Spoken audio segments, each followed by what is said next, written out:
Hey guys, welcome back to another video. In this video, we will be discussing continuity.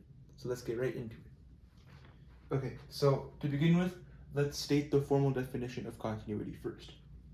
So we say that a function f is continuous at some point c.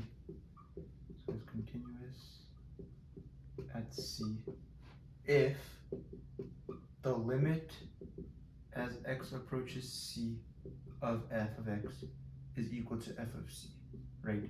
Provided that the limit and f of c are both defined. So provided the limit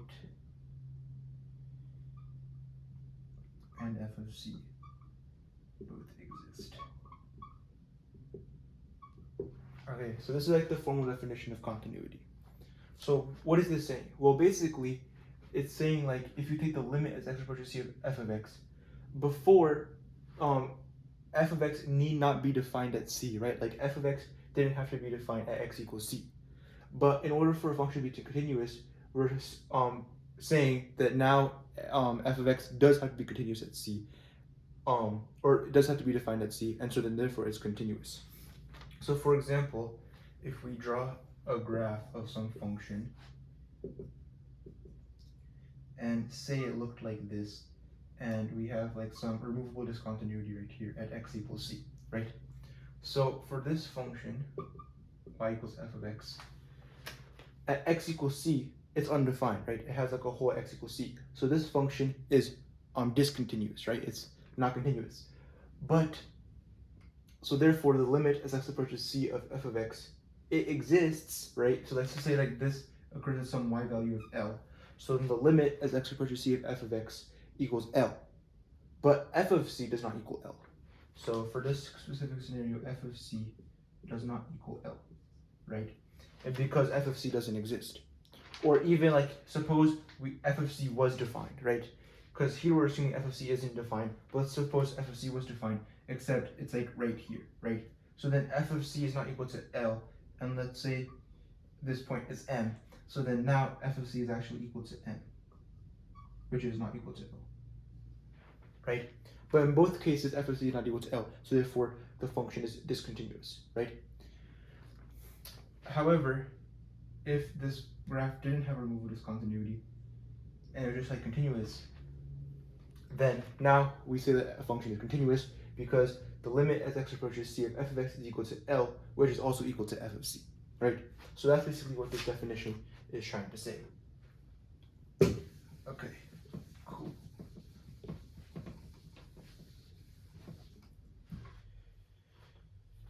So now that was continuity at a single point. So how would we define continuity on an interval? Well, it's simple. So basically, a function is a continuous on a whole interval if it's continuous at every single point in the interval, right? So if you have like an interval, say from a to b, then f is continuous from a to b.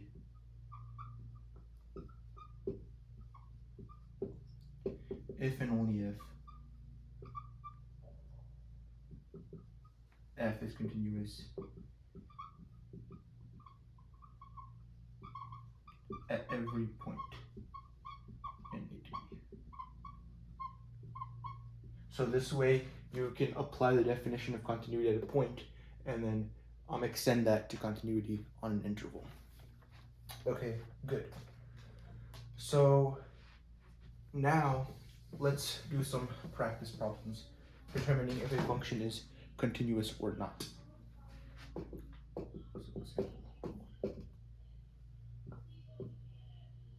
So let's suppose we have f of x is equal to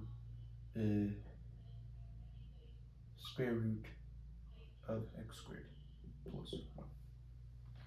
Okay, so is this function continuous? Well, we can try finding the limit as x approaches c of f of x. And we have to see, does this equal f of c, right? Well, what is f of c? Simply substitute in, right? So f of c is simply just equal to square root of c squared plus 1.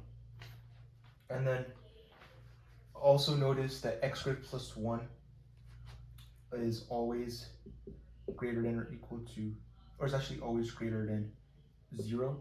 So therefore, the square root of x squared plus 1 is defined for all real numbers. Okay. So therefore, the limit as x approaches c of f of x, this is also just equal to the square root of c squared plus 1, right? Because c squared plus 1, like I said, is greater than 0, so therefore the square root of c squared plus 1 is also defined. So therefore, you can just simply substitute it. So, which is equal to f of c. So therefore, because the limit as x approaches c of f of x equals f of c, that means that f of x is continuous at x equals c, and c is like arbitrary, right? C is any point you really want it to be. So therefore, f of x is continuous over its whole domain. So f of x is continuous. All right, let's do another example. Let's say we have f of x is equal to, let's say we have 1 over x. Okay, so now let's take the limit as x approaches c of f of x. And we want to see, does this or does this not equal f of c? So again, let's compute f of c. This is simply just 1 over c. And then let's compute the limit as x approaches c. So first, it's very important to note that 1 over x is undefined.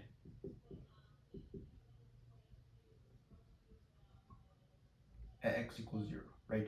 Because then you will be dividing by 0. That's an undefined operation. So f of c is equal to 1 over c as long as c is not equal to 0, right? Because if c was equal to 0, again, you're dividing by 0. That's not okay. So here, it's the same thing, right? If you take the limit of x approaches c of f of x, this is always going to be defined.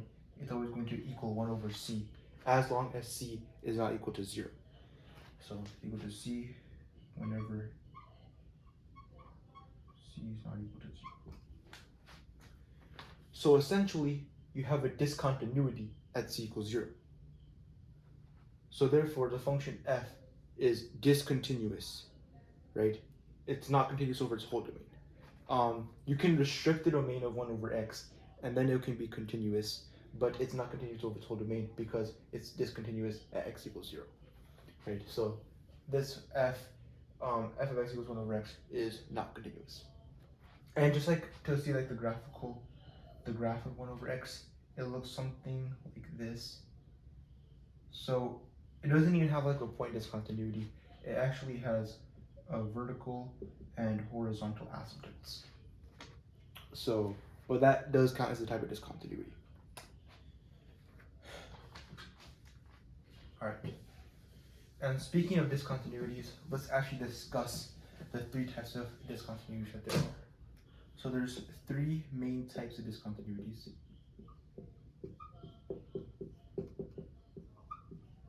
And we've actually already covered 2 of them. So the first one is a point discontinuity, right? Or like a removable discontinuity.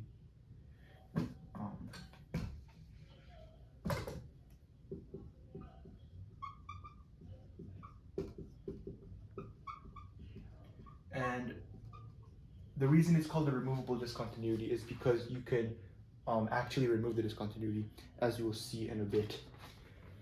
But this is like just basically a hole, right? So it's like the hole in the graph that we discussed at the beginning of this video. The second type is, like we just said, asymptotes, right? So asymptotes are the second type of discontinuity. And then the third type of discontinuity is a jump discontinuity. So a jump discontinuity is essentially the graph is ending at one spot and then it's jumping and it's finishing at a different spot. So for example, the graph could look something like this, right? So like you have some portion of the graph that's like this, and then just jumps, and then just like looks like that, right? So jump discontinuities are usually present in piecewise functions. Okay. So these are the types of discontinuities. So asymptotes and germ discontinuities, these cannot be removed, right? However, a removal discontinuity can be, as per the name. So let's show how we can remove a removal discontinuity slash hole. So suppose we have some function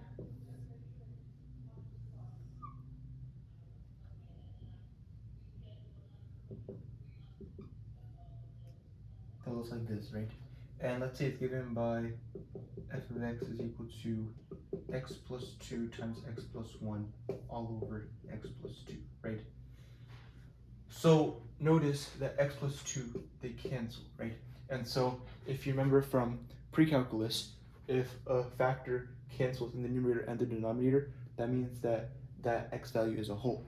So we have x plus 2 is equal to 0, so that means that x equals negative 2 is a whole. So there's a whole at x equals minus 2. So this must be, so actually the whole would be down here, minus 2, right? This is the graph of y equals f of x. So then how do we remove this? Well, simply, like geometrically, it's just filling in this hole, right? That's what we're trying to do. But like mathematically, what that means is we essentially just have to create a piecewise function for f, right? So at x equals negative 2, f of x is undefined, right? Because you have a hole. So we're gonna let f of x equal its like original expression. It's gonna equal this. So it's gonna equal, and if we factor out the numerator, we get x squared plus 3x plus 2, and all over x plus 2. So we're gonna equal this whenever x is not equal to negative 2. So if x is not equal to negative 2. If x is equal to negative 2, then we want it to be this point right here, right? So essentially you have to find the coordinates of this discontinuity, of this point, of the hole. So how do we do that? We already know the x coordinate of the hole is negative 2, so we simply just substitute in negative 2 for f. So f of minus 2, and then we're substituting it into f after we've already canceled the factors. So we're essentially substituting it into x plus 1. So f of negative 2 in this case is equal to negative 2 plus 1, right? We're substituting into here, and which is equal to a negative 1. So we're saying that f of x is going to equal negative 1 if x equals 2. So the coordinates, or sorry, if x equals negative 2. So the coordinates of this removable discontinuity are negative 2, negative 1, right? And so in this way, you have removed the discontinuity, and then you have effectively made f of x continuous, right? And so that's super important in calculus, as you will see. And like differentiation and integration, a function being continuous makes things super nice and easy to deal with, right? So that's why this is a very important technique that you need to learn. So now we're going to talk about asymptotes. So we have two types of asymptotes. We have horizontal asymptotes and vertical asymptotes. So basically, we can express asymptotes using limits. So if we have a limit at infinity, so essentially we have a limit as x is approaching positive or negative infinity of some function f of x, and this is equal to L, let's just say. So this is expressing, like this is illustrating a horizontal asymptote at y equals L. Why? Well, if you think about it, x is getting infinitely big or infinitely small, right? So as x gets all the way to the right or all the way to the left, f of x is approaching L. So therefore, you have a horizontal asymptote of y equals L. So for example, if we have like a function like this,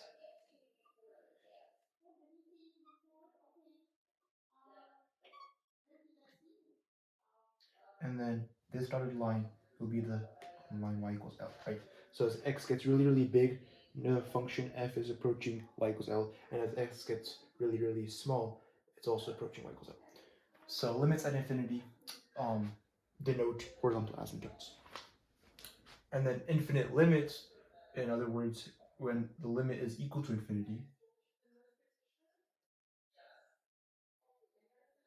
So if you have a limit that's equal to plus or negative infinity, that means you have a vertical asymptote at x equals c. So here you have horizontal asymptote at y equals L. Here this means you have a vertical asymptote at x equals c. Okay, and y, so if we look at the graph of some function, so x is approaching c, right? So let's say c is right here. So we could have like a function that looks like this, and then this, right? So as you approach c from the left-hand side, notice that our function is diverging to positive infinity. And then as you approach c from the right side, our function is diverging to minus infinity. So therefore, if you have a function, if you have a limit that's equal to infinity, that means you have a vertical asymptote at the x value. Okay? But yeah, other than that, I think that wraps up this lesson on continuity. If you found this video helpful, please make sure to leave a like and don't forget to subscribe. I'll see you guys in the next video.